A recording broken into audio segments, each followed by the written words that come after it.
सरकार की ताकत उसके बहुमत से नहीं मापी जाती। सरकार की ताकत इस बात से मापी जाती है कि वह विरोध की आवाज़ कितनी सुनती है। जब कोई सड़क पर नारे लगाता है तो सरकार इंतजार करती है। जब वही आदमी भूख हड़ताल पर बैठता है तो देश इंतजार करता है। और जब वही मामला अदालत तक पहुंच जाए तो लोकतंत्र खुद सवाल पूछने लगता है, क्या भारत में अब किसी भी नागरिक की आवाज़ सुनने के लिए कोर्ट का दरवाज़ा खटखटाना जरूरी हो गया है। नमस्कार, मैं हूं निशिकांत और आप देख रहे हैं पॉलिटिकल थर्मामीटर। आज से कुछ महीने पहले तक सोनम वांगचुक की पहचान एक इनोवेटर, एक शिक्षक और लद्दाख की आवाज़ के रूप में होती थी, लेकिन आज देश उन्हें एक ऐसे इंसान के रूप में देख रहा है जो लगातार 18 दिनों से भूख हड़ताल पर बैठा है। रिपोर्ट्स के मुताबिक उनका वजन करीब 8.5 किलो घट चुका है। डॉक्टर चेतावनी दे रहे हैं, लेकिन उन्होंने अनशन तोड़ने से इनकार कर दिया है।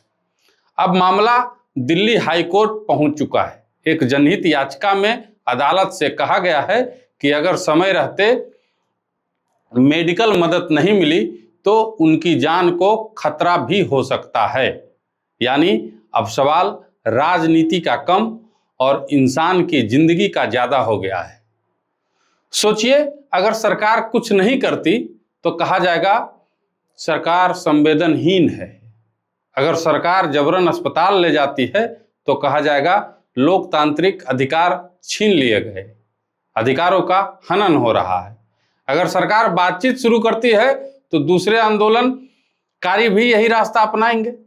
यानी सरकार जिस रास्ते पर जाएगी, राजनीतिक नुकसान का खतरा उतना ही बढ़ता जाएगा।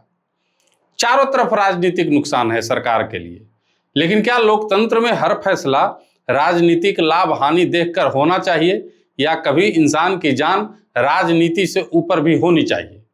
बहुत लोग इस आंदोलन को सिर्फ सोनम वांगचुक का आंदोलन मान रहे हैं, लेकिन असल सवाल कहीं बड़ा है।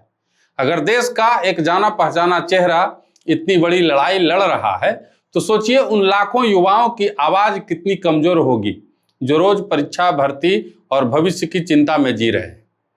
आज वांगचुक एक व्यक्ति नहीं, एक प्रतीक बन चुके हैं। एक ऐसा प्रतीक जो यह सवाल पूछ रहा है, क्या व्यवस्था आम आदमी की बात बिना भूखा रहे भी सुन सकती है? अब निगाहें दिल्ली हाई कोर्ट पर हैं। कोर्ट के सामने सबसे बड़ा सवाल यह नहीं है कि आंदोलन सही है या गलत। सवाल यह है कि क्या किसी नागरिक के जीवन की रक्षा राज्य की जिम्मेदारी है? अगर है तो उसकी सीमा कहां तक है? क्या अदालत सरकार को मेडिकल हस्तक्षेप का आदेश दे सकती है? क्या सरकार बातचीत के लिए बाध्य हो सकती है? इन सवालों का जवाब आने वाले दिनों में भारतीय लोकतंत्र के लिए एक नई मिसाल भी बन सकता है। राजनीति में हर आंदोलन किसी न किसी दिन खत्म हो जाता है, लेकिन कुछ आंदोलन सरकारों की छवि हमेशा के लिए बदल देते हैं। अन्ना हजारे का आंदोलन देख लीजिए, किसानों का आंदोलन देख लीजिए, और अब सोनम वांगचुक का अनशन। क्या यह भी उसी सूची में शामिल होगा, या सरकार समय रहते संवाद का रास्ता चुनेगी?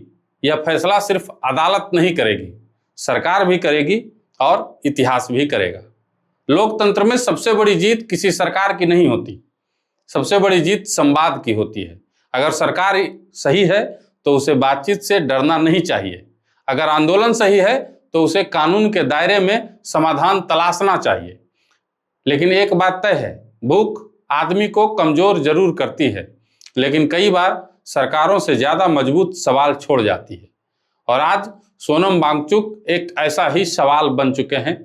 क्या लोकतंत्र सिर्फ चुनाव तक सीमित है, या नागरिक की आवाज भी उसकी असली पहचान है? आप क्या सोचते हैं? कमेंट बॉक्स में जरूर बताइएगा।